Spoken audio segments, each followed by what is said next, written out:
Petrol की फी litre कीमत में 50 पैसे और हाई स्पीड डीजल की फी लीटर कीमत में ₹5.31 की कमी। पेट्रोल की फी लीटर नई कीमत ₹255.63 मुकर्रर।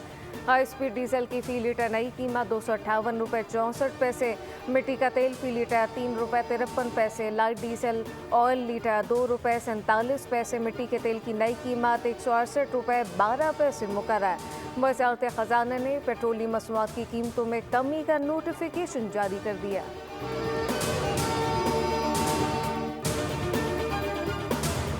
और रमज़ान का चांद नजर नहीं आया, पहला रोज़ा कल होगा। चेयरमैन रुयत हिलाल कमेटी मौलाना अब्दुल खबीर आज़ाद का मरकजी रुयत हिलाल कमेटी का इजलास खत्म होने के बाद प्रेस कॉन्फ्रेंस में ऐलान। कहा कि मुल्क के किसी हिस्से से चांद नजर आने की कोई शहादत मौसूल नहीं हुई।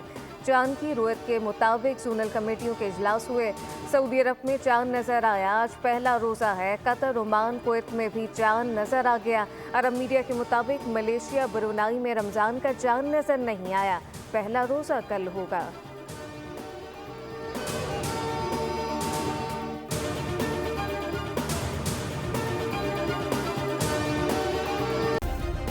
सब्सक्राइब करें और बेल दबाएं ताकि कोई खबर रह न जाए।